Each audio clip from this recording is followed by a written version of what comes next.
बिस्मिल्लाहिर्रहमानिर्रहीम। अस्सलाम वालेकुम। दौलतमंद होने का एक ख़ास वजीफ़ा। आप लोगों ने सिर्फ एक अमल करना है और इंशाअल्लाह रिज़्क़ आप लोगों के घरों में बारिश की तरह बरसेगी।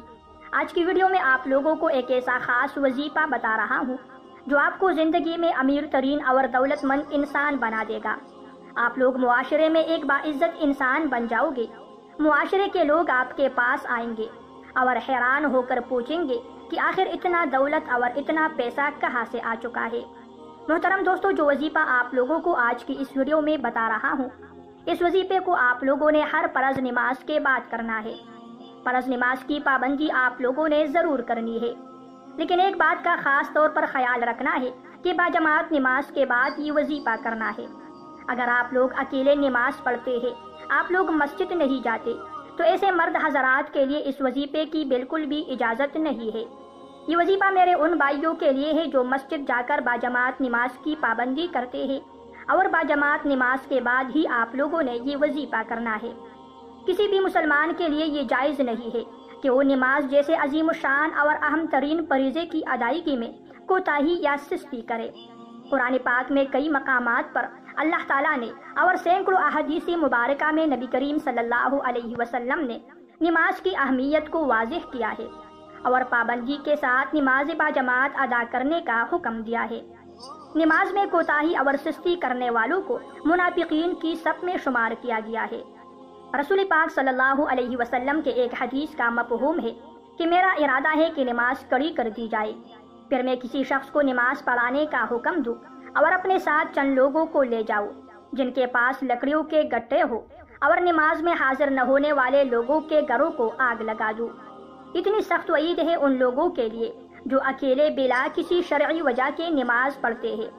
सहाबा किराम रज़ी अल्लाह ताला अन्हुम ने मैदान जिहाद में खड़े होकर भी बाजमात नमाज नहीं छोड़ी और हम लोग मामूली बहाना बनाकर इस फजीलत से महरूम हो जाते हैं और इतनी बड़ी सख्त वईद का मुस्तहिक बन जाते हैं। हज़रत अब्दुल्ला इब्न मसऊद रज़ी अल्लाह ताला अन्हु फरमाते हैं, जिस शख्स को ये बात अच्छी लगती है कि वो कल क़यामत वाले दिन मुसलमान होकर अल्लाह ताला से मुलाकात करे, तो उसे चाहिए कि वो नमाजों की हिफाजत करे। बेशक अल्लाह ताला ने तुम्हारे नबी के लिए हिदायत के तरीक़े मशरूअ किए हैं, जिनमें से नमाजों की हिफाजत भी है। और अगर तुमने घरों में ही नमाजें अदा करना शुरू कर दी तो तुमने अपने नबी सल्लल्लाहु अलैहि वसल्लम की सुन्नत को छोड़ दिया, और जब तुमने नबी करीम सल्लल्लाहु अलैहि वसल्लम की सुन्नत को छोड़ दिया तो तुम गुमराह हो जाओगे। जो शख्स भी घर से बेहतरीन वज़ू करके मस्जिद का रुख करता है तो उसके हर कदम के बदले एक नेकी लिख दी जाती है, एक गुनाह मिटा दिया जाता है और उसका एक दर्जा बुलंद कर दिया जाता है। हम अपने आप को देखते थे और नमाज से वही शख्स पीछे रहता था जिसका निपाक वाज़ेह होता या फिर मरीज, और अगर मरीज भी पैदल चलने की ताकत रखता हो तो ज़रूर नमाज के लिए आ जाता। लिहाजा मेरे जितने भी मुसलमान ऐसे भाई हैं, ऐसे मर्द हजरात हैं जो अकेले नमाज पढ़ते हैं और मस्जिद में नमाज पढ़ने के लिए नहीं जाते, बाजमात नमाज नहीं पढ़ते, तो आज से ही बाजमात नमाज पढ़ने का अज़म करें। इंशाअल्लाह आप लोगों की ज़िंदगी में खुशियाँ और सुकून आ जाएगी। आप लोगों की बहुत सी परेशानियाँ और मुश्किलात दूर हो जाएगी। वजीफ़ा करने का तरीक़ा सुनिए। आपने सबसे पहले दुरूद पाक पढ़ना है। कोई भी मसनून दुरूद पाक पढ़िए, उसके बाद तस्बीह फातिमा पढ़नी है, यानी सुबहान अल्लाह, अल्हम्दुलिल्लाह, ला इलाहा इल्लल्लाहु, अल्लाहु अकबर।